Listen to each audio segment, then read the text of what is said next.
Just a quick note about the minimum weight on your touring car if you're doing competitions. There's normally a weight limit set. And when you're running restricted motors or other restrictions, you need to run at the minimum weight you can. This will give you your best acceleration, better braking, and it won't hammer the lipo so much, and therefore you should get a good run from beginning to end. The motor will remain cooler, everything will be better. Now, most people work on their car and get everything minimum, the wiring and everything, and nice and neat and lightweight, screws, all sorts of things. Now, this touring car should be about 1350 grams. Your tyres, remember, vary in weight, but normally if you're using the tyres that are the only tyre you're allowed to use, which would be one grade, no need to worry, except they do lose a fraction of weight when they've been used. But unless you're running right on the weight limit, you won't be worried about a gram or so. If you use other tyres, they do vary in weight a lot, from indoor tyres to outdoor tyres. The inserts a big change in weight.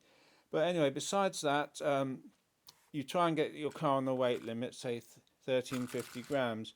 You can buy scales very cheaply, Argos or anywhere. They don't cost a lot of money and they're pretty accurate these days. And if you want to check the accuracy of them, just weigh something on it and then go down your local shop or post office and ask them if you can just weigh it on their scales. Post office scales will be dead accurate, and then you can just make sure that yours are accurate. If you go to a race meeting, often their scales will be different to yours, so always check at a meeting what your car is anyway. Anyway, so this should be 1350 grams, and everyone works on their car and with the body shell and everything, and you get the weight as close as you can. This one weighs, oops, scales have just gone off, put them back on. This one weighs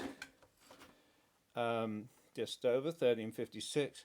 It's not probably a good idea to run it exactly on the weight limit in case something changes and you go under. But anyway, pretty close, and you think that's great. But one that a lot of people don't realise is the body shell makes a huge difference, and depending on how you paint it, which one is lightweight, heavyweight, everything, and people don't tend to weigh their body shells. Now this body shell and this one look the same, and they've got graphite wings, wing buttons and everything. Now this one is a lightweight body shell, and it weighs just 96 grams. You can write the weight in the back of it, 97. It's got a few extras, a little bit of bumper tape stuck on it. It's got a graphite, a stiff wing, some wing buttons. So 96 grams. This one looks the same, graphite wing, wing buttons, bit of bumper tape on the inside.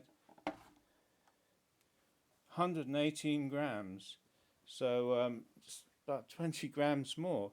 So you've got to be careful with your body shells if you're not weighing them. So why is this one a lot heavier than that one? Well, this is a Montec, and this is a Protoform, a standard weight. The Protoform lightweight one will save you about 10 to 15 grams, depending on how you paint it. But just don't put too much paint on. And this one's been heavily painted, and I think that's what's added all the weight. So be careful your car's overweight. Make sure you got a decent body. Now, lightweight bodies, a lot of people won't use them because they say they split and don't last long. One reason why they split is that use a soft bumper, which squeezes in. On some cars, they're very soft. When you hit something, the whole front of the body folds under the bumper and it splits across here.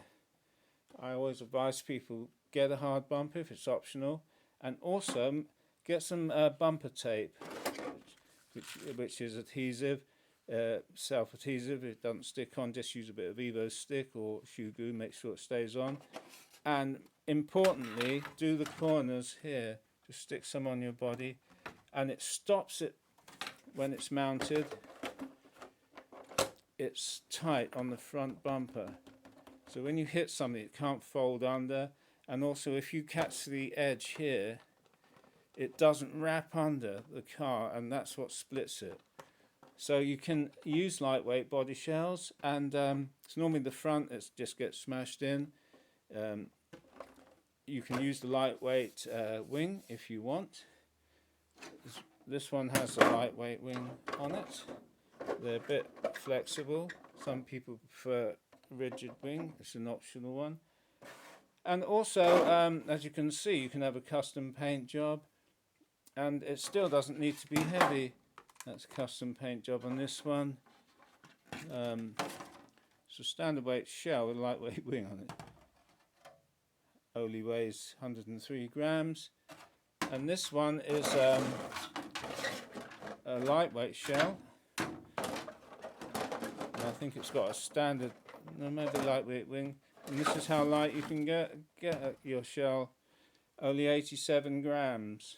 So if your car, you're struggling to get it down to weight, you can get it down to weight with the body shell. This one hasn't got any extra bumper tape, so see that flex in there. Put some hard bumper tape on there, make sure it then can press on the hard bumper, and you won't bend that in and split the whole front off. So that's how it goes. This, you can save a lot of weight, 118 grams,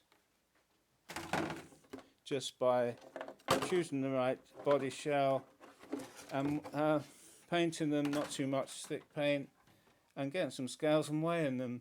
And then you know that when you swap the shells down the track, that you're not going to put on a lightweight shell, or you've got a heavyweight shell, you've weighed it, you decide to change your shell, put on one that weighs about 20 grams less, and get go underweight and get your time disallowed. So that's just something that a lot of people miss, is the weight of their body shells.